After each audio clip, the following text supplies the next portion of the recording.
warzuqna ilman wa amalan wa fiqhan fid din. Amin ya rabbal alamin. Alhamdulillah. Hadirin yang dimuliakan juga dirahmati oleh Allah Subhanahu wa taala. Kita bersyukur kepada Allah Subhanahu wa taala tentunya pada malam hari ini kita masih diperkenankan oleh Allah Subhanahu wa taala untuk menghadiri daripada rangkaian majelis yang kita yakini Allah Subhanahu wa taala banyak menurunkan daripada rahmatnya, banyak menurunkan daripada taufiknya, banyak menurunkan daripada hidayah, riayah, madad daripada Allah Subhanahu wa taala sehingga kita berharap bahwasannya apa yang kita niatkan, apa yang kita hajatkan dikabulkan oleh Allah Subhanahu wa taala. Dosa-dosa kita mendapatkan daripada ampunan Allah Subhanahu wa taala. Setiap daripada kita yang mempunyai penyakit diangkat oleh Allah Subhanahu wa taala. Setiap daripada amal-amal taat kita bisa diterima oleh Allah Subhanahu wa taala. Hadirin yang dimuliakan juga dirahmati oleh Allah Subhanahu wa taala, alhamdulillah. Di 2 minggu yang lalu, karena minggu yang lalu kita libur, kita ada pengajian di Kayu Besi. Alhamdulillah di 2 minggu yang lalu kita sudah banyak sekali mengkaji tentang bab taubah, yang mana bab taubat ini sangat penting sekali khususnya di jalan kita untuk menuju ridhanya Allah Subhanahu wa taala. Sebagaimana apa yang kita pahami, salah satu manfaat daripada taubat itu adalah meringankan daripada anggota badan kita, mempermudah daripada niat kita untuk selalu kita giat berbuat taat kepada Allah Subhanahu wa taala. Maka tibalah kita pada malam hari ini di detik-detik terakhir di dalam pengajian kita yang berkaitan tentang taubah. Yang mana alhamdulillah kemarin kita sudah kaji juga di dalam bab taubat ini perihal daripada orang-orang terdahulu, bagaimana mereka meratapi, bagaimana mereka menyesali tentang dosa yang sudah mereka lakukan. Walaupun kalau kita ukur dengan dosa yang mereka lakukan, dengan dosa yang setiap hari kita lakukan, dosa mereka itu tidak ada apa-apanya. Ya, seperti yang kita ceritakan kemarin tentang Al-Imam Kahmas Ibnul Hasan kalau tidak salah. Yang kita kaji Al-Imam Kahmas Ibnul Hasan. Dia meratapi, dia menangisi, dia menyesali dosa yang dia lakukan satu kali cuma dalam satu umurnya. Dalam hidupnya dia lakukan dosa itu satu kali, tapi dia ratapi selama 40 tahun. Ketika dia ditanya sama satu orang, apa itu dosa yang kamu lakukan yang sehingga bisa membuat kamu menangisi dosa tersebut selama 40 tahun? Maka dia katakan yang membuat saya menangis di dalam dosa yang 40 tahun itu adalah satu dosa yang dulu saya pernah mengambil segenggam tanah punya daripada tetanggaku sendiri. Yang mana segenggam tanah ini dia kasihkan kepada saudara yang menjenguk dia untuk mencuci tangannya. Satu genggam tanah yang dia ambil tidak dengan izin tuannya, maka itu membuat dia meratapi dosa tersebut selama 40 tahun. Maka ini adalah sebuah hikmah, sebuah pelajaran yang bisa kita petik, yang bisa kita ambil, bahwasannya dosa itu sekecil apapun yang kita lakukan itu adalah dosa, dan itu tentunya bakal dibalas, bakal dihisap oleh Allah Subhanahu wa taala. Tidak ada semua orang yang luput daripada penghakiman Allah Subhanahu wa taala. Kalau di dunia mungkin kita masih bisa berbohong, kalau di dunia mungkin kita masih bisa menyuap, kalau di dunia mungkin kita masih bisa mengandalkan daripada pengacara, hakim yang bisa kita kasih uang dan yang lainnya. Akan tetapi di akhirat kelak di dalam penghakiman Allah Subhanahu wa taala tidak ada satupun orang yang bisa melewati daripada siksa Allah Subhanahu wa taala kecuali orang tersebut dinaungi dengan rahmatnya Allah Subhanahu wa taala. Itu yang mereka pahami sehingga itu semua menjadi penyebab mereka menangisi dosa-dosa yang lalu, yang mana mereka tahu Allah Subhanahu wa taala Raufur Rahim. Mereka tahu itu Allah Subhanahu wa taala Maha Penyayang. Mereka tahu Allah Subhanahu wa taala Maha Pengasih. Mereka mengetahui Allah Subhanahu wa taala selalu membukakan pintu taubatnya untuk hamba-hamba yang selalu ingin bertaubat kepada Allah Subhanahu wa taala. Mereka lebih pandai daripada kita di dalam taubatnya kepada Allah. Mereka lebih pandai daripada kita di dalam munajatnya kepada Allah. Mereka lebih pandai daripada kita di dalam merendahkan, menghinakan dirinya di hadapan Allah Subhanahu wa taala. Akan tetapi dosa yang seperti itu, taubat yang sudah mereka lakukan, tangisan yang sudah mereka kerahkan semuanya di jalan Allah, itu masih bisa mengingatkan mereka, masih bisa membuat mereka menangis selama 40 tahun. Maka ini bisa menjadi sebuah pelajaran bagi kita.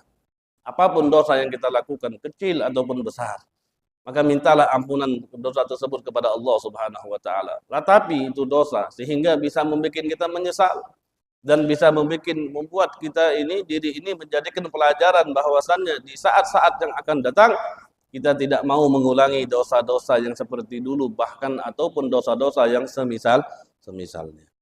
Hadirin yang dimuliakan oleh Allah Subhanahu wa taala. Maka tibalah kita di dalam pembahasan yang terakhir, yang mana di sini diberikan judul oleh Al-Imam Al-Ghazali.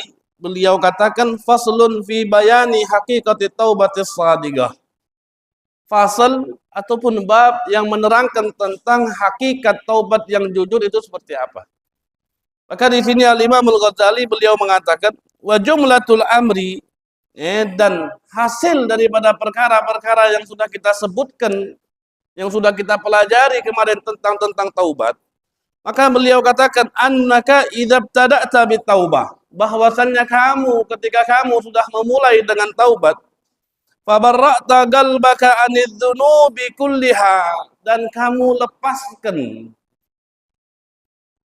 qalbaka anidz-dzunubi kulliha, hatimu dari semua dosa.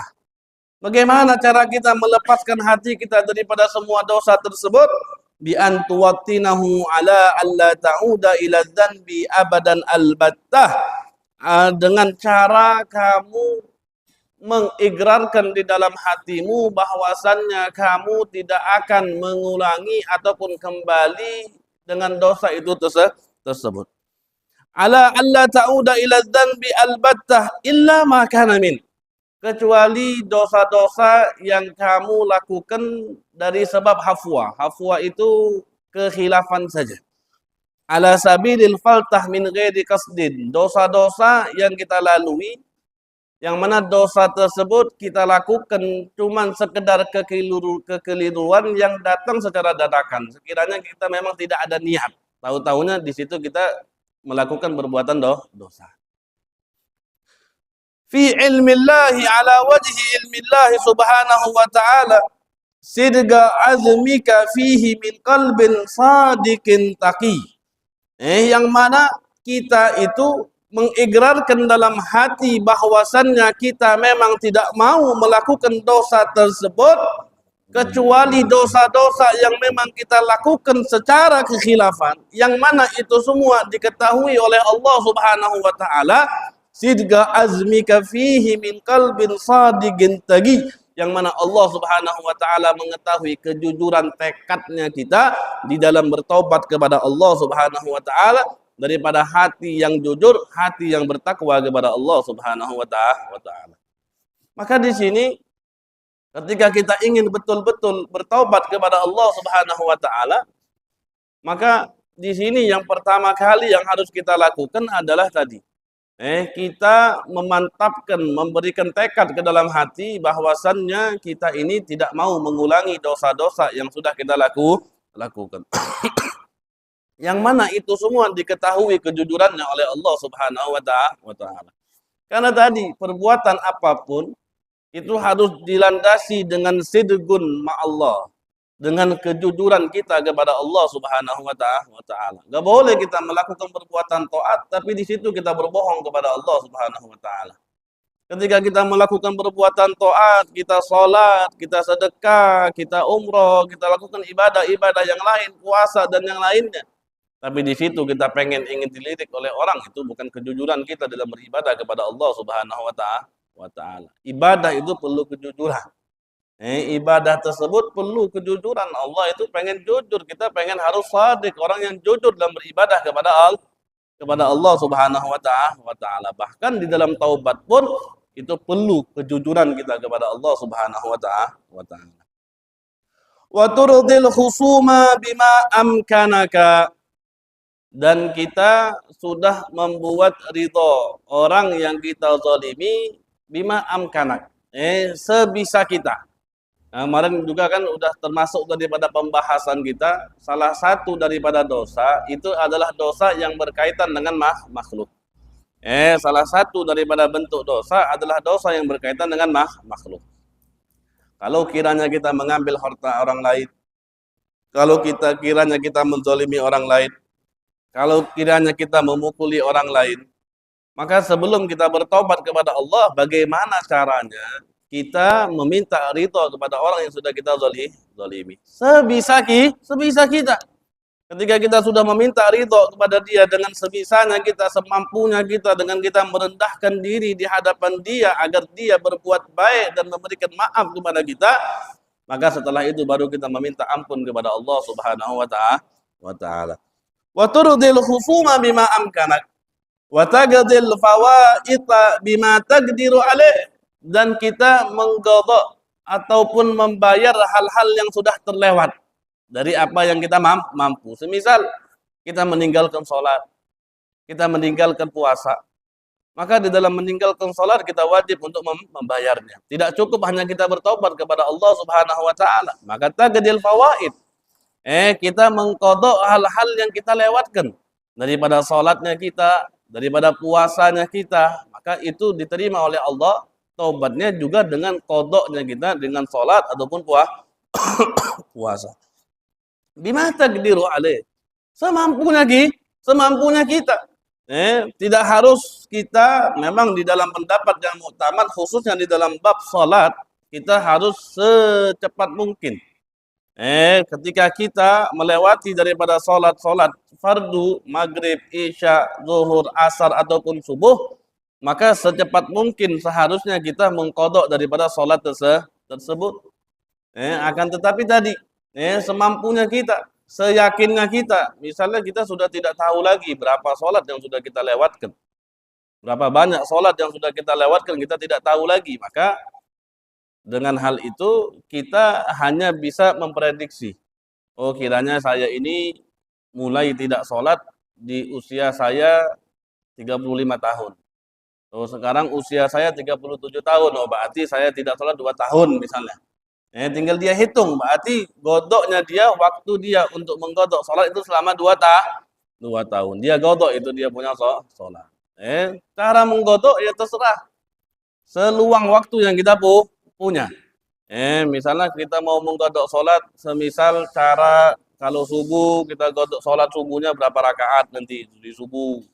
Atau mau zuhur, semua sholat zuhur nanti 4 rakaat sudah sholat ada, kita godok terus sholat zuhur sekali, 2 kali, 3 kali, sehari 5 kali, gak apa-apa. Semampunya kita. Kalau mau waktu kita 24 jam untuk menggodok sholat pun itu juga tidak apa-apa, semampu kita. Dan nyatanya di dalam ibadah itu jangan kita nunggu waktu luang. Kalau kita pengen beribadah kepada Allah itu harus mengkosongkan waktu, meluangkan waktu untuk beribadah kepada Allah Subhanahu wa taala. Bukan kita nunggu waktu luang baru beribadah. Itu konsep yang salah. Sekarang kan ini orang itu kan cuma beranggapan, kenapa kamu tidak hadir majlis? Kenapa kamu tidak baca ini? Kenapa kamu tidak baca Al-Qur'an? Kenapa kamu tidak sholat malam? Kenapa kamu tidak ini? Oh, saya tidak punya waktu luang untuk mengerjakan ibadah. Itu salah. Seharusnya dia meluangkan waktunya untuk beribadah kepada Allah Subhanahu wa taala. Kalau dia luangkan waktunya untuk beribadah kepada Allah, maka di waktu-waktu yang lain itu akan diberikan keberkahan oleh Allah Subhanahu wa taala. Di dalam pekerjaannya akan diberikan keberkahan oleh Allah. Di dalam rezekinya akan diberikan keberkahan oleh Allah. Di dalam urusannya akan dimudahkan oleh Allah Subhanahu wa taala kalau orang tersebut meluangkan waktunya untuk beribadah kepada Allah Subhanahu wa taala, bukan menunggu waktu luang untuk beribadah kepada Allah Subhanahu wa taala. Maka ini ada satu amalan yang diprakarsai oleh salah satu imam, kalau tidak salah Imam Syekh Abu Bakar bin Salim, di dalam mengqadha salat itu Iya, di setiap akhir Jumat di bulan puasa Ramadan, itu kita melakukan sholat dari setelah habis Jumat, kita lakukan sholat 5 waktu sekaligus. Dimulai dari zuhur, asar, maghrib, isya, subuh. Setelah habis Jumat. Biasanya di tempat-tempat saya di Palembang ataupun di pondok pesantren, khususnya apalagi di tempatnya di Hadramut, di Yaman, di Tarim itu selalu dilakukan di setiap masjid-masjidnya. Jadi setiap habis Jumat terakhir bulan Ramadan, di situ kita mengadakan sholat 5 waktu setelah habis sholat Jumat. Itu amalan yang diprakarsai oleh Al-Imam Syekh Abu Bakar bin Salim. Gunanya apa tadi? Gunanya untuk dari bisa untuk membikin kafarah di dalam semua sholat yang kita lewatkan. Walaupun ini tidak tidak bisa menjadi bukti ataupun hujah bagi orang untuk menggodok sholatnya di akhir Ramadan saja, tidak. Tetap gitu. Misalnya kalau kita mau punya godok sholat selama 5 waktu, selama 1 tahun, 2 tahun, 3 tahun atau 1 bulan, tetap kita harus godok itu sholat. Amalan ini hanya buat jaga-jaga saja, cuman buat jaga-jaga saja. Wa taqdil fawaita bima taqdiru alaih wa tarji fil bagi ila Allah Subhanahu wa ta'ala. Ketika kita sudah berniat, bertekad di dalam hati untuk tidak melakukan daripada perbuatan dosa yang sudah kita lakukan atau dosa yang semisalnya, dan itu semua kejujurannya itu diketahui oleh Allah Subhanahu wa ta'ala, dan kita sudah meminta ridho kepada orang yang kita zalimi, baik itu daripada fisiknya ataupun hartanya ataupun martabatnya, dan juga kita sudah mengqadha segala hal yang kita lewati daripada salat dan puasa, maka setelah itu kita kembalikan kepada Allah Subhanahu wa ta'ala. Tidak ada lagi kita ini. Kita mampunya cuma seperti itu. Mampunya kita cuma seperti itu. Kita berniat dalam hati untuk tidak melakukan dosa tersebut dengan rasa penyesalan yang begitu sangat. Kemudian kita meminta ridha kepada orang yang pernah kita zalimi.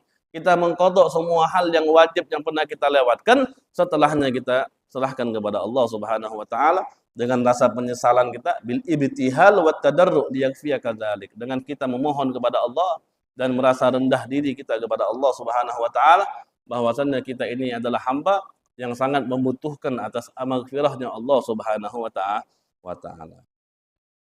Setelah itu semua kita lakukan, summa tadhhab fataghtasil. Kemudian kita pergi dan kita mandi. Yang dinamakan dengan mandi sunnatut taubah, mandi kita mandi. Wa taghsil siyabak, kita mencuci daripada pakaian kita. Wa taghsil siyabak wa tusalli 4 raka'atin kama yajib. Dan kita salat sebanyak 4 rakaat. Kama yajib, sebagaimana yang sudah diwajibkan, dan itu diterangkan dalam kitab-kitab yang panjang. Dan ini ada hadisnya dari baginda Nabi besar Muhammad sallallahu alaihi wasallam. Qala Sya'rani, Al-Imam Sya'rani pernah mengatakan, kana Rasulullah sallallahu alaihi wasallam, bahwasannya Nabi besar Muhammad sallallahu alaihi wasallam yaqul, pernah berkata, ma min abdin yadnabu dhanban thumma yaqumu fayatatahhar thumma yusalli thumma yastaghfirillah illa ghufira lahu. Tidaklah seorang hamba yang mana dia berbuat satu dosa, summa yagumu, kemudian dia berdiri, fayatatahhar, kemudian dia bersuci, summa yusalli, kemudian dia salat, summa yastaghfirillah, kemudian dia meminta ampun kepada Allah Subhanahu wa taala, illa ghufira lahu, melainkan Allah Subhanahu wa taala mengampunkan daripada hamba tersebut. Ini bisa kita praktekkan. Ini bisa kita praktekkan. Tsumma yaqra, kemudian Nabi membaca, walladzina idza fa'alu fahishatan aw zalamu anfusahum dzakarullaha fastaghfaru lidunubihim, dan orang-orang yang melakukan daripada perbuatan yang keji, aw zalamu anfusahum, atau orang-orang yang menzalimi diri mereka sendiri, menzalimi diri mereka sendiri dengan mereka berbuat dosa, dengan mereka bermaksiat kepada Allah. Dengan mereka lalai kepada Allah. Dengan mereka lupa atas kewajiban mereka, itu termasuk kita menzolimi diri kita sendiri. Tsumma dzakarullaha fastaghfaru lidzunubihim. Kemudian mereka berzikir kepada Allah Subhanahu wa taala, fastaghfaru lidzunubihim, dan mereka meminta ampun atas dosa mereka kepada Allah Subhanahu wa taala. Wa fi riwayatin, di dalam riwayat yang lain, summa yusalli rak'atain aw arba'an mafrudatan aw ghairu mafrudah. Kemudian dia salat 2 rakaat atau salat 4 rakaat salat yang fardu atau selain yang fardu. Wa kana Tsauban radhiyallahu anhu, ada sahabat Nabi yang bernama Tsauban. Yaqul, dia pernah berkata, "At-taubatu minadz dzanbi hiya an tatawadda wa tusalli." Taubat daripada dosa itu dengan kita berwudu dan juga dengan kita sholat. Kalau kita mau sholat 2 rakaat juga tidak masalah. Dengan sholat sunnah taubat, usolli sunnat taubah rakaatain lillahi ta'ala. Habis kita mandi, kita sholat sunnatut taubah. Kita sholat sunnatut taubah. Kemudian di sini beliau katakan, wa tada'u wajhaka 'alal ardi fi makanin khalin la yaraka illa Allah Subhanahu wa ta'ala. Wa tada'u wajhaka 'alal ardi, kemudian kamu letakkan mukamu ke bumi, fi makanin khalin, di dalam tempat yang sepi, la yaraka illa, yang tidak ada yang melihatmu melainkan Allah Subhanahu wa ta'ala. Tsumma taj'alu turaba 'ala ra'sik, kemudian kamu jadikan itu tanah di atas kepalamu. Wa tumarrir wajhaka alladhi huwa a'adhu a'dha'ika fit turab, kemudian kamu letakkan wajahmu yang mana wajah itu adalah anggota badan yang paling suci, fit turabi, kamu letakkan di atas tanah, ma'al buka bidam injarin, dengan keadaan kamu menangis, bidam injarin, dengan air mata yang menetes. Wa qalbin hazin, dengan hati yang sedih atas kekurangan yang sudah kita lakukan dalam haknya Allah Subhanahu wa taala. Wa sautin alid, dan dengan suara yang tinggi, wa tadhkur, dan kamu selalu mengingat dzunubaka wahidan, kita ingatkan dosa kita satu persatu. Wah, dulu saya pernah mengejek orang, wah dulu saya pernah mencaci orang, dulu saya pernah menghina orang, dulu saya pernah menfitnah orang, dulu saya pernah mengadu domba antara si A dan si B. Oh, dulu saya tidak suka dengan majlis ilmu, dulu saya tidak suka dengan majlis maulid, dulu saya tidak suka dengan orang-orang yang mengajarkan tentang agama.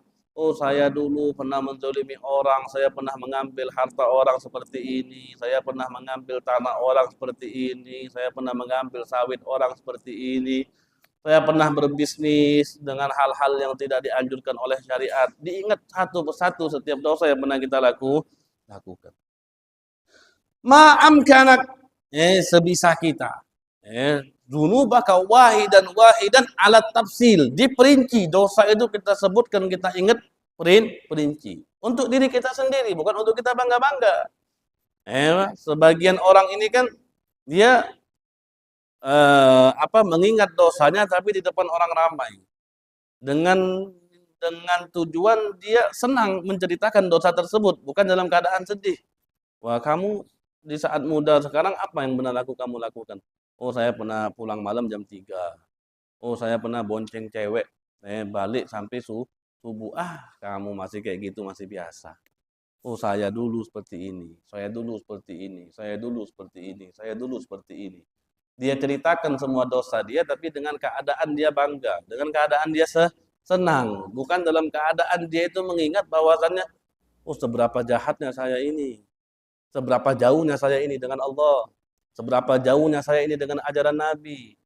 Oh, dosa saya ini mendapatkan ampunan Allah atau tidak? Kan seharusnya seperti itu, dengan hati yang sedih. Dan dia yalum, dia itu selalu menghina, menjelekkan atas apa yang sudah pernah dia lakukan. Bukan menganggap itu masa lalu yang indah, bukan. Tapi dia anggap ini adalah perbuatan dosa yang dia harapkan ampunan oleh Allah, dan sekarang dia merasa sedih hari demi hari, detik demi detik, masa demi masa, dia selalu bersedih akan dosa yang pernah dia lakukan, dan dia tidak ceritakan kepada orang lain. Karena apa yang kita lakukan ini dalam perbuatan dosa tidak harus kita ceritakan kepada orang-orang lah, orang yang tidak harus. Dosa itu harus kita pendam, sebagaimana Allah Subhanahu wa taala menutupi daripada aib hambanya, kita sendiri harus menutupi daripada aib-aibnya kita itu. Itu adalah bentuk daripada pengampunannya Allah. Itu adalah bentuk daripada kasih sayangnya Allah. Allah sudah tutup kita punya dosa, jangan sampai kita sebarkan dosa kita sendiri, Wa tadhkuru dzunubaka wahidan ma amkanak, dan kamu ingat di dalam hatimu. Tadhkur ai fi qalbik, di dalam hati, bukan untuk kita ceritakan. Dzunubaka wahidan kita ingatkan dosa kita itu satu persatu, ma amkanak, sebisanya kita.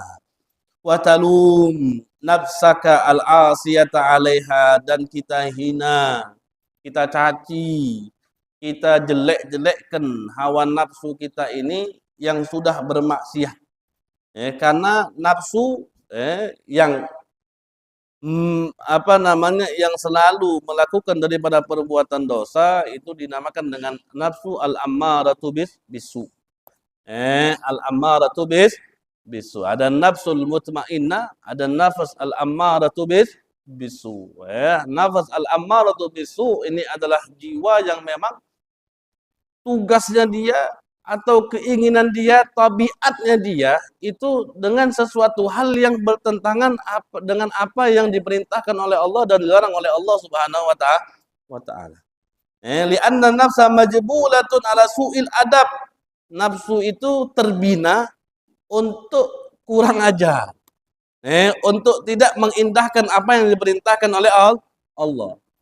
Terbinanya untuk melawan terus. Ketika Allah suruh ini, nafsunya pengen ini. Allah perintahkan jangan ke sini, nafsunya pengen ke situ. Nah, itu nafsu al-ammaratu bisu. Sedangkan kita hamba ma'murun bi mulazamatil adab. Kita itu diperintahkan oleh Allah untuk selalu beradab dengan adab yang baik. Kita selalu diperintahkan oleh Allah untuk mengindahkan apa saja yang diwajibkan oleh Allah, melakukan apa saja yang diperintahkan oleh Allah, menjauhi apa saja yang dilarang oleh Allah Subhanahu wa taala. Itu kita sebagai hamba. Tapi kita punya nafsu. Nafsunya kita ini majbulah, terbina atas sesuatu hal yang tidak baik. Maka di sini kita punya tugas untuk mendidik kita punya hawa nafsu. Makanya nanti ada pembahasannya. Ada pembahasan lagi nanti setelah bab taubah, nanti kita ada pembahasan tentang dunia, ada pembahasan tentang nafsu, ada pembahasan tentang syaitan. Nah, ini semua adalah salah satu penghalang kita untuk mendapatkan ridhonya Allah Subhanahu wa taala. Salah satunya itu adalah nafsu. Makanya di dalam kitab Al-Burdah itu dikatakan wan nafsu katifli illam tuhmilhu syabba ala hubbir radha wa in taftimhu yan fatih. Nafsu itu seperti bayi. Kalau bayi itu tidak kita sapih dari susu ibunya, maka mau dia usia berapapun dia akan terus menyusu dengan ibunya. Sama seperti nafsu. Nafsu itu kalau kita nggak sapih sekali-sekali, dia akan terus ngikut apa yang dikehendaki oleh nafsu. Makanya salah satu bentuk daripada usahanya orang-orang terdahulu di dalam mendidik hawa nafsu mereka, mereka itu bukan hanya menjauhi hal-hal yang diharamkan oleh Allah. Hal-hal yang dimubahkan, diperbolehkan bagi mereka untuk mereka lakukan, akan tetapi karena hawa nafsunya begitu tinggi di dalam perkara-perkara yang mubah, itu mereka jauhi. Salah satunya Syekh Al-Umar Al-Habib Umar Al-Muhdar. Habib Umar Al-Muhdar itu sangat suka sekali makan kurma. Sangat suka sekali makan kurma. Setiap hari makanannya kurma. Tapi karena dia merasa diri dia itu sangat suka kurma, selama 5 tahun dia berusaha untuk tidak makan kurma. Padahal makan kurma sesuatu hal yang mubah, bukan sesuatu hal yang haram, bukan sesuatu hal yang makruh, bukan sesuatu hal yang tidak dianjurkan oleh syariat, tidak. Sangat dianjurkan makan kurma oleh syariat. Tapi dia tinggalkan makan kurma yang paling dia sukai dan ini perbuatan yang mubah dia tinggalkan hanya untuk mendidik dia punya hawa nafsu. Eh, Kalau kita sekarang nggak perlu kita saya suka rempah kuning. Mulai sekarang nggak mau makan rempah kuning karena nggak perlu seperti itu nggak perlu. Oh saya suka ini, oh sekarang saya nggak mau makan ini. Tidak. Coba dulu saja kepada hal-hal yang diharamkan oleh Allah Subhanahu wa taala untuk tidak kita ikuti paling tidak hal-hal yang makruh. Hal-hal yang makruh kalau kita mau jadikan cara kita untuk mendidik hawa nafsu itu bagus. Apalagi hal-hal yang haram. Sedikit demi sedikit. Kita ini memulai juga harus sedikit demi sedikit. Jangan kita dengan porsi kita yang masih sangat awam sekali kita di dalam ibadah kita kepada Allah, jangan kita langsung dengan hal-hal yang berat, jangan. Akhirnya apa? Ketika dalam satu keadaan yang sudah kita sampai di sini akhirnya turun lagi. Akhirnya malah kembali menjadi orang-orang yang lalai kepada Allah Subhanahu wa taala. Sedikit demi sedikit. Yang biasanya mungkin dia bangun subuhnya jam 6, sekarang diusahakan bangun subuhnya kalau bisa sebelum azan dia sudah bangun. Yang biasa bangun subuhnya kalau dengar azan, oh sekarang diusahakan lagi bangun subuhnya berarti sebelum azan. Minimal ada waktu dia 10 menit untuk dia sholat malam. Minimal ada waktu misalnya 10 menit untuk dia meratapi dosa-dosa yang pernah dia lakukan, maksiat-maksiat yang pernah dia lakukan. Dan di waktu-waktu itulah yang baik untuk kita menyendiri kepada Allah Subhanahu wa taala. Makanya sholat malam itu sesuatu hal yang sangat bagus, sesuatu hal yang sangat dianjurkan, sesuatu hal yang semua orang soleh, semua orang wali, semua orang berilmu, semua orang yang dekat dengan Allah Subhanahu wa taala pasti mereka sholat malam, pasti. Nggak ada orang yang ngaku dia dekat dengan Allah tapi dia nggak sholat malam, nggak mungkin. Berarti itu belum, kedudukannya belum tinggi. Dia bohong di dalam dakwahnya, di dalam pengakuannya bahwasannya dia ini orang yang dekat dengan Allah Subhanahu wa taala. Kalau dia orang yang dekat dengan Allah, maka di dalam hal-hal yang seperti itulah dia akan selalu menjadi orang yang terdepan di dalam beribadah kepada Allah. Karena ibadah itu nikmat. Ibadah itu sesuatu hal yang sangat lezat. Maka orang-orang dulu itu cara mereka berkomunikasi kepada Allah dengan cara mereka beribadah kepada Allah Subhanahu wa taala. Karena di saat mereka beribadahlah, disitulah mereka merasakan kenikmatan yang tidak bisa mereka rasakan di dunia ini, nggak bisa. Nggak ada kenikmatan di dunia ini yang lebih nikmat kecuali mereka beribadah kepada Allah Subhanahu wa taala. Maka jangan heran kalau misalnya Imam Ali Zainal Abidin sholatnya 1000 rakaat. Bahkan di saat beliau sholat itu rumahnya pernah kebakar saja beliau nggak berasa. Ya betul itu betul. Kita ini hanya belum sampai saja otak kita kepada mereka itu. Belum sampai saja hati kita untuk merespon apa yang mereka rasakan itu belum sampai.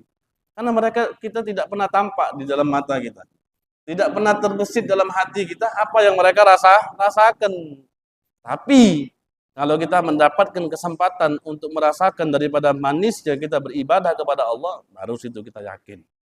Oh betul, apa yang sudah diceritakan oleh guru-guru kita. Apa yang sudah diceritakan oleh ulama-ulama kita. Apa yang sudah diceritakan yang kita baca dalam kitab-kitab tentang kesungguhannya orang-orang terdahulu, orang-orang soleh, para wali di dalam mereka beribadah kepada Allah Subhanahu wa taala. Maka sebagian daripada mereka saja di saat bulan puasa Ramadan itu mereka tidak mau membaca Al-Qur'an. Padahal puasa Ramadan itu paling baiknya baca Al-Qur'an di siang harinya. Loh, kenapa mereka tidak mau baca Al-Qur'an? Mereka tidak mau baca Al-Quran karena ketika mereka baca Al-Quran, itu air liurnya mereka itu berasa seperti madu. Saking nikmatnya mereka membaca Al-Quran. Itu berasanya seperti madu. Karena berasanya seperti madu, mereka nggak mau baca Al-Quran di siang hari, takut mereka punya puasa batal. Kalau kita, kenapa kamu nggak baca Quran? Nggak mungkin kita ngomongkan kalau baca Quran berasa seperti madu air liur saya. Nggak mungkin kita katakan itu. Kenapa nggak baca Quran? Males. Kenapa nggak baca Quran tadi? Belum ada niatnya kali. Kenapa nggak baca Quran? Alasannya mungkin manen atau apa. Padahal manennya kita berapa sih? gitu. Berapa lama kita panen? Kalau manennya saja yang membutuhkan keringat yang begitu sangat di saat kita manen saja, itu kita sanggup dari pagi sampai sore, masa baca Quran 1 juz 1 hari kita nggak sanggup? Jadikan itu aja. Apa yang kita kerjakan untuk dunia, itu jadikan acuan apa yang kita kerahkan untuk akhiratnya kita.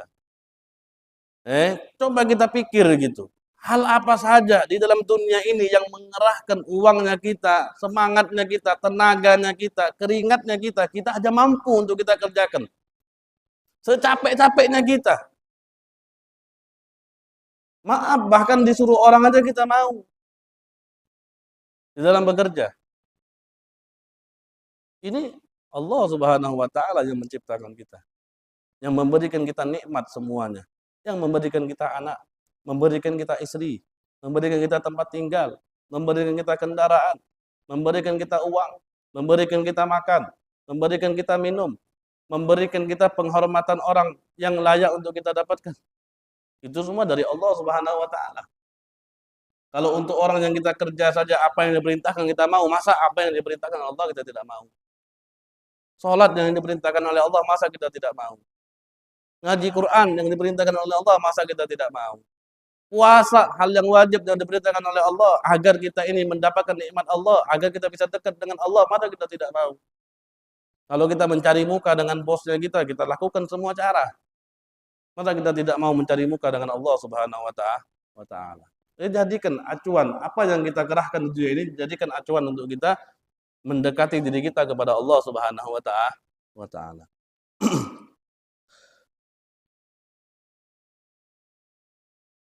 Huwa a'dhu a'dha'ika fi ittirab bidam'in jarin wa qalbin hazinin wa sautin 'alin wa tadhkuru dhunubaka wahidan wahidan ma amkanak wa talum nafsak al-'asiyata 'alaiha.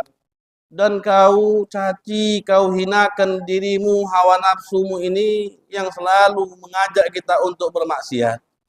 Wa tuwabbihuha, dan kita jelekkan terus. Wa taqul amatastahin ya nafs, dan katakan kepada hawa nafsu ini, kamu tidak malu wahai nafsu. Min khaliqika wa maulak, dari Tuhanmu, dari penciptamu, dari Allah Subhanahu wa taala, dari apa yang telah kamu lakukan daripada perbuatan dosa-dosa. Ama ana laki anta tubi, bukankah sudah tiba saatnya untuk kamu bertobat kepada Allah? Ala qidagatun bi adzabillah, apakah kamu mampu untuk menerima azabnya Allah? Alaki hajatun bisuhtillah, apakah kamu mempunyai benteng untuk mencegah dirimu untuk tidak dimurkai oleh Allah? Apakah kamu mempunyai benteng untuk menghadapi murkanya Allah Subhanahu wa taala? Wa tadhkur min hadza katsiran wa tabki, terus kamu ingat semua dosamu ini sambil kamu menangis. Summa tarfa'u yadayka ila Rabbil Rahim Subhanahu wa taala, kemudian kamu angkatkan kedua tanganmu kepada Tuhan yang Maha Pengasih, Allah Subhanahu wa taala. Wa taqul, dan kamu katakan, ilahi abdukal abik raja ila babik, ya Allah, ini hambamu al-abik, yang lari, ya Allah, raja ila babik, telah kembali ke hadapan pintumu, ya Allah. Abdul asi raja ila sulhi, ini hambamu yang penuh dengan kemaksiatan ini kembali ila sulhi, meminta daripada kedamaian kepada Allah Subhanahu wa taala. Maka di sini kalau nggak salah kemarin kita ada cerita kalau nggak salah kemarin ada cerita yang mana ada seorang hamba tadi yang di mana dia itu selalu melakukan daripada perbuatan dosa. Bahkan di saat dia maling saja, di saat dia nyopet saja, di situ dia masih dalam keadaan puasa. Ya kan? Pernah nggak kita kaji di sini kan? Kita kaji segala sesuatu, kita kaji di sini. Ada seorang hamba kerjaannya itu nyopet, tapi dia masih puasa. Ketika ditanya sama imam, kenapa kamu puasa? Kata dia, saya itu tidak mau memutuskan silahnya saya kepada Allah. Tidak mau memutuskan silahnya saya kepada Allah. Walaupun di sini saya maksiat, saya itu copet, saya itu ngambil hak orang lain, tapi saya masih menyisakan daripada tali ini untuk bisa saya bersambung kepada Allah Subhanahu wa taala. Agar tidak semua amal saya ini jelek, tidak. Tapi masih saya sisakan. Dengan sisa inilah saya berharap di sini saya bisa mendapatkan ampunan Allah. Di sini saya bisa mendapatkan as-suluh. Bisa ada titik damai saya dengan Allah Subhanahu wa taala. Setelah sekian lama akhirnya imam ini umroh.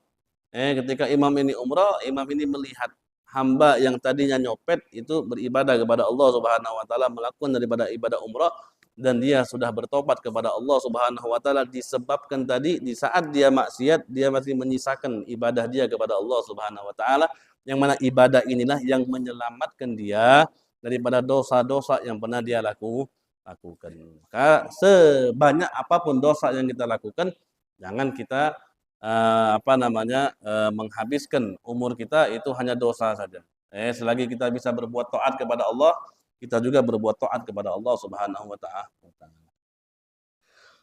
Abdukal asi raja'a ila sulhi, abdukal mudnib ataka bil udri, hambamu yang penuh dengan dosa ini ya Allah datang kepadamu ya Allah dengan segala uzurnya, dengan segala ketidakmampuannya, dengan segala kekurangannya. Fa'fu anni, maka berikan aku maaf ya Allah, bijudika, dengan kedermawananmu ya Allah. Wa taqabbalni bi fadlik wanzur ilayya bi rahmatik, dan terimalah aku dengan karuniamu ya Allah. Wanzur ilayya bi rahmatik, dan pandanglah aku dengan pandangan rahmatmu ya Allah. Allahumma ighfirli ma salaf, ya Allah ampunkan daripada dosa-dosa aku ma salaf yang sudah lampau. Minaz dunubi, daripada dosa-dosa, waqsimni fima baqiya minal ajal, dan jagalah aku ya Allah dari apa yang tersisa daripada umur ini. Fa innal khaira kullahu biyadik, sesungguhnya perbuatan baik wasyarra, dan jahat itu semua ada di genggamanmu ya Allah. Wa anta bina raufur rahim, dan kamu kepada kami ya Allah rauf, maha pengasih, rahim, penyayang. Bahkan ar-rauf ini sifat yang lebih khusus, yang lebih khusus daripada sifat rahim. Bahkan disebutkan rauf ini nihayatul rahmah, puncak daripada kasih sayangnya Allah itu adalah rauf. Wa anta bina raufur rahim. Summa tad'u du'a syiddah. Kemudian kita berdoa, disebutkan dengan doa al-karbah, syiddah atau doa al-karbah. Doa kita meminta ampunan oleh Allah, doa kita di dalam keadaan sulit meminta pertolongan kepada Allah Subhanahu wa taala. Ya mujalli ya adaimul umur, wahai orang yang menampakkan, wahai zat yang menampakkan perkara-perkara yang besar. Ya muntaha himmatil mahmumin, wahai zat muntaha, zat yang menjadikan orang-orang yang sedih itu titik kembalinya kepada zat itu, yaitu Allah Subhanahu wa taala. Ya man idza arada amran fa innama yaqulu lahu kun fayakun, wahai zat yang kalau dia mengingini sebuah perkara, fa innama yaqulu lahu kun fayakun, maka zat tersebut hanya berkata kun, jadi, fayakun, maka jadilah hal tersebut. Ahatat bina dzunubuna, ya Allah dosa kami ini sudah mengelilingi kami, sudah menguasai kami, sudah banyak dosa yang kami miliki ya Allah. Antal madhur laha ya madhuran li kulli syiddah, kamulah pilihannya kami, kamulah harapannya kami untuk mengampunkan daripada dosa-dosa yang kami miliki sekarang. Kuntu addakhiruka li hadhihi sa'ah ya Allah, pada titik ini, pada masa ini, kamulah pilihan kami untuk mengampunkan daripada dosa-dosa kami. Fatub alayya, maka berikanlah taubat kepada kami ya Allah. Innaka antat tawwabur rahim. Tsumma aktsir minal buka wat tadallul wat tadarru, kemudian perbanyak daripada nangis, perbanyak daripada menghinakan diri kita, perbanyak daripada merasakan diri ini hancur di hadapan Allah Subhanahu wa taala. Wa qul, dan katakan, Ya man la yashghuluhu sya'nun an sya'nin wa haizat, yang tidak sibuk dengan perkara-perkara yang lain. Allah Subhanahu wa taala ketika ada hambanya yang minta tolong, satu lagi minta tolong, Allah enggak sibuk. Seberapa banyak aduan hamba tersebut di masa tersebut, permintaan hamba tersebut di masa tersebut, itu tidak bisa mensibukkan Allah. Berbeda dengan kita makhluk. Kita ini kalau udah sibuk dengan perkara yang satu, maka perkara-perkara yang lain nggak mungkin bisa kita kerjakan, nggak mungkin bisa kita kabulkan, nggak mungkin bisa kita indahkan, tidak seperti Allah Subhanahu Wa Taala. Sebanyak apapun hamba yang mengadu kepada Allah, banyak apapun hamba itu yang meminta kepada Allah Subhanahu Wa Taala, maka itu tidak bisa mensibukkan Allah Subhanahu Wa Taala. Ya man la tughallituhu kasratul masail, wahai zat yang tidak terkecohkan kepada banyaknya masalah, sebanyak apapun masalah itu tidak bisa membuat keliru Allah Subhanahu wa taala. Berbeda dengan kita, banyak masalah sedikit kita ngeluh. Banyak masalah sedikit kita ngeluh. Ya man la yabramuhu ilhahul muluhin, wahai zat yang tidak pernah bosan mendengar daripada ratapan rintihan doa-doa orang-orang yang yang mengharapkan doanya Allah Subhanahu wa taala. Adzikna barda afwika wa halawata maghfiratika birahmatika ya arhamar rahimin innaka ala kulli syai'in qadir. Ya Allah, cicipi kami dinginnya daripada maafmu, manisnya daripada ampunanmu ya Allah.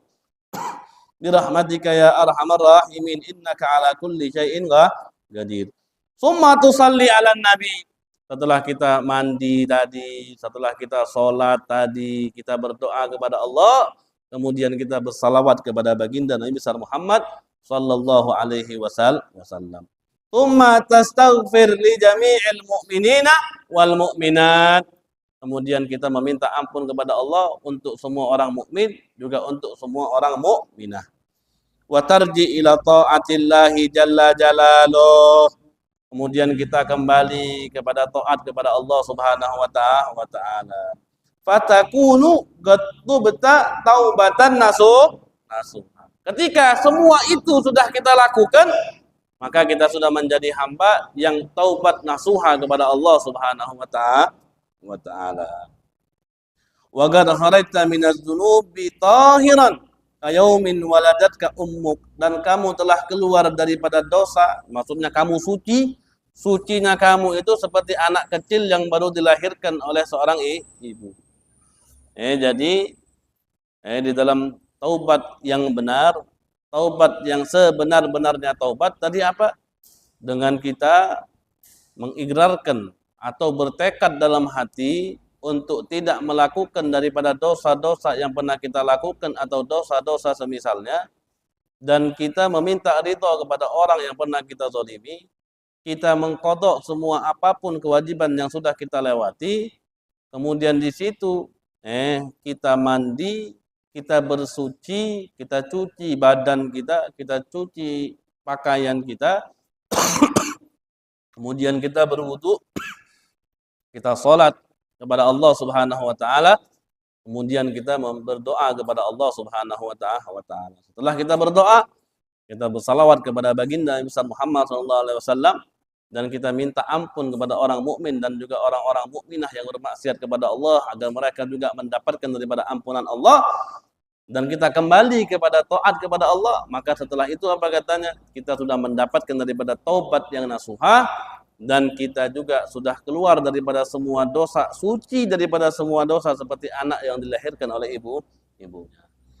Wa ahabbakallahu subhanahu wa ta'ala. Ketika kita sudah taubat yang nasuha, maka insyaallah di situ kita menjadi hamba yang dicintai oleh Allah Subhanahu wa taala, seperti apa yang Allah katakan, innallaha yuhibbut tawwabin wa yuhibbul mutatahhirin. Allah suka, Allah senang dengan hamba-hambanya yang selalu dia bertobat kepada Allah Subhanahu wa taala. Ketika seorang hamba tersebut sudah bertobat kepada Allah dan dia menjadi hamba yang dicintai oleh Allah Subhanahu wa taala, di sini dikatakan wa wajaba lahu 'alan nas arba'atu asya. Kita juga sebagai manusia ini itu wajib untuk mencintai orang tersebut dengan 4 perkara. Apa yang pertama? Awwaluha an yuhibbu. fa innallaha ta'ala qad ahabbah. Ketika kita mendapati ada seorang hamba yang bertobat kepada Allah dengan taubat yang nasuha, dan hamba tersebut mendapatkan cintanya Allah, kita juga sebagai orang yang di sekitarnya wajib untuk mencintai dia dengan 4 hal. Apa yang pertama? An yuhibbu, kita wajib untuk mencintai orang yang bertobat kepada Allah. Kenapa? Fa innallaha ta'ala qad ahabbah. Karena Allah Subhanahu wa taala telah mencintai. Ketika Allah sudah mencintai seorang hamba, maka kita juga wajib mencintai hamba tersebut. Wa tsani an yahfaduhu bid-du'a ala an yuthbitahu Allahu ala taubah. Yang kedua, kita wajib untuk membantu dia dengan doa agar Allah Subhanahu wa taala memantapkan dia di dalam taubatnya. Wasalid alla yu'iruhu bima salaf min dunubih, alla yu'ayyiru bima salaf min dunubih. Kita tidak boleh mengejek dia dengan apa-apa yang lampau daripada dosanya, enggak boleh. Ya. Warabi an yujalisu wa yudzakiru wa yu'inu. Kita harus duduk dengan dia. Kita harus selalu mengingatkan dia dan kita harus selalu menolong dia. Ini adalah 4 hal yang wajib untuk kita lakukan ketika kita melihat ada orang yang mana dia mungkin dulunya berdosa, kemudian dia kembali ke jalan Allah dan dia bertobat kepada Allah Subhanahu wa taala. Ini adalah 4 hal yang harus kita lakukan. Kita harus cintai dia, kita harus bantu dia dengan doa, kita juga harus tidak boleh kita mengejek dia atas dosa yang pernah dia lakukan, dan kita duduk dengan dia saling mengingatkan dan juga saling membantu. Ini yang harus kita lakukan. Berbeda dengan apa yang sekarang ini ya. Yang sekarang ini orang yang taubat malah kita katakan sok suci. Tapi orang yang tukang maksiat malah kita ajak duduk. Malah kita kagumi, malah kita ajak kelakar, malah kita ajak begadah. Itu yang salah sekarang. Itulah yang membuat orang pelaku dosa itu menganggap apa yang dia lakukan itu hal biasa. Kenapa? Karena orang-orang yang di sekitarnya itu menganggap itu hal yang biasa dan masih mau ajak mereka duduk bareng. Masih mau ajak mereka makan bareng. Masih mau ajak mereka kerja bareng. Itu yang salah. Al-Imam Ahmad Zaini Dahlan dalam kitabnya Majmu' ala Arba'i Rasail tentang bab salat. Di situ beliau katakan yang salah di zaman sekarang ini, ya, orang-orang itu yang bapak kepada anaknya ataupun tuan rumah kepada pembantunya atau kepada partner kerjanya, ketika dia melihat anaknya, istrinya, suaminya, ataupun pembantunya, ataupun rekan kerjanya meninggalkan sholat, di situ masih dia ajak duduk bareng, masih dia ajak makan bareng, masih dia undang ke rumah, itu salah kata dia. Itu salah. Yang seharusnya yang kita lakukan ketika kita melihat ada orang yang jelas-jelas meninggalkan sholat dan sudah kita larang dia, sudah kita ingatkan dia dan dia masih meninggalkan sholat tersebut, yang harus kita lakukan apa? Ya kita hindari dia. Jangan kita kawani dia, jangan kita temani dia, jangan kita ajak duduk bareng, jangan kita makan bareng, jangan kita ngopi bareng, jangan. Agar dia tahu apa yang dia lakukan ini kita tidak mau terlibat atas dosa yang sudah dia lakukan. Kita benci bukan dengan orangnya, kita benci dengan perbuatan dia meninggalkan sholat. Agar kita menjadi orang yang tidak ridho dengan maksiat yang sudah dilakukan oleh orang-orang sekitar. Tapi tadi, kalau kita masih makan, di dalam kaidah itu ada mengatakan ridho bisyai, ridho bima yutawallad min. Kita ridho kepada sesuatu hal, berarti kita ridho dengan apa yang dilahirkan oleh hal tersebut. Contoh misal, ada sesuatu hal yang diharamkan oleh Allah Subhanahu wa taala. Seperti apa misalnya? Kumpulnya laki-laki dan perempuan di dalam keadaan yang tidak ada batasnya sama sekali.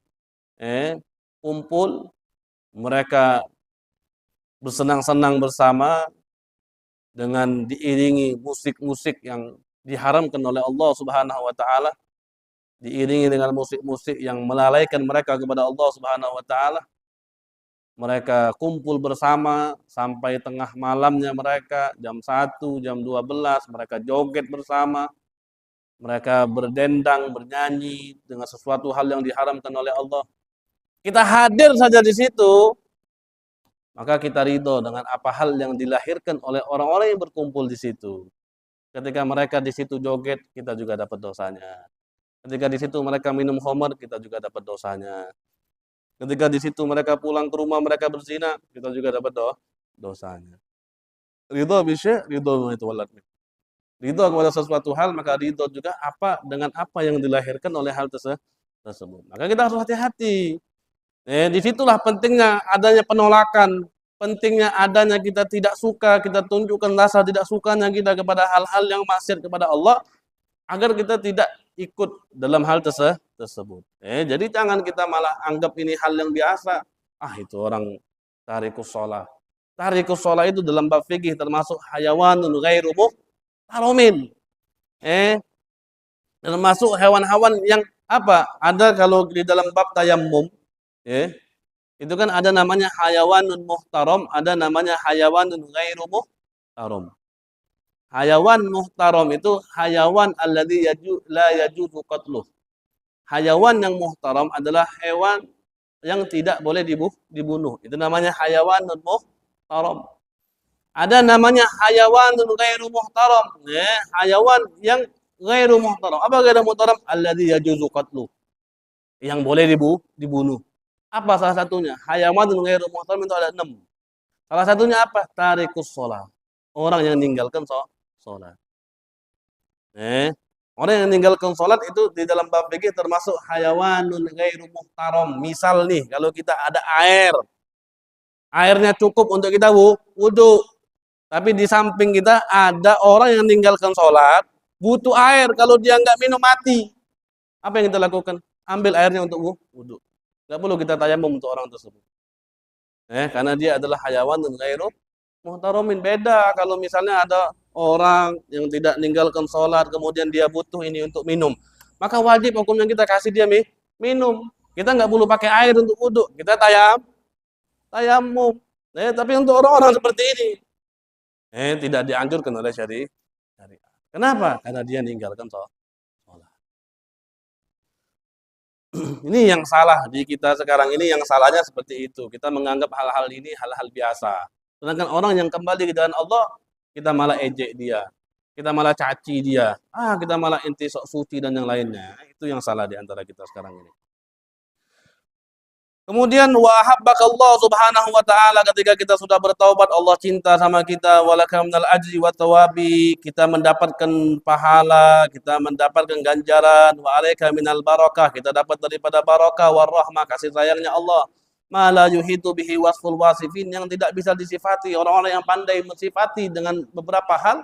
Ketika orang itu bertobat, nggak bisa disifati lagi berapa banyak barokah yang dia dapatkan, berapa banyak rahmat yang dia dapatkan, berapa banyak pahala yang dia dapatkan, itu nggak bisa disifati lagi, saking banyak-banyaknya. Wa hasalakal amnu wal khalas, dan kita dapat rasa aman daripada takut-takutnya kita ini, wal khalas, wa najauta min ghadabihi wa ghussatil ma'asi, dan kita selamat daripada murkanya Allah, kita selamat daripada pahitnya maksiat, wa baliyatiha fid dunya wal akhirah. Wa kunta qad qata'ta hadhil aqabah bi idznillah subhanahu wa ta'ala, wallahu waliyul hidayah bimanni wa fadli. Ketika sudah kita lakukan itu semua, maka kita sudah menjalani daripada jalan yang kedua ini, yaitu jalannya taubat. Dan di sini kita sudah selesai membahas tentang babut taubat, yang mana insyaallah minggu depan akan kita kaji adalah hal yang ketiga. Di dalam jalan kita menuju ridho Allah, ada hal ketiga yang mana ini juga sangat penting. Ini sangat penting sekali, bahkan untuk realita kita sekarang ini. Karena di sini banyak kaitannya, ada kaitannya tentang dunia, ada kaitannya tentang nafsu, ada kaitannya tentang syaitan. Banyak sekali yang mana ini sangat relate, sangat termasuk daripada kesehari-harian kita lah. Apa yang kita takuti sekarang ini, apa yang kita impi-impikan sekarang ini, inilah yang menjadi daripada eh, batu-batu yang menghalangi kita untuk mendapatkan ridhonya Allah Subhanahu wa taala. Maka alhamdulillah di sini kita sudah selesai mengkaji bab taubah. Kita minta kepada Allah Subhanahu wa taala, kita yang hadir di sini bisa selalu bertobat kepada Allah Subhanahu wa taala, bisa selalu mendapatkan taubat yang nasuha, menjadi orang yang lebih baik daripada hari-hari sebelumnya, dan kita berharap dosa-dosa kita yang lalu diampunkan oleh Allah Subhanahu wa taala, dan kita diberikan kemudahan oleh Allah Subhanahu wa taala untuk selalu berbuat taat kepada Allah, untuk selalu berbuat baik kepada sesama, untuk selalu mengabdikan diri ini di jalan Allah, di jalan baginda Nabi besar Muhammad sallallahu alaihi wasallam. Sebelum kita tutup ini majelis, sekiranya ada yang bertanya, maka kami persilahkan.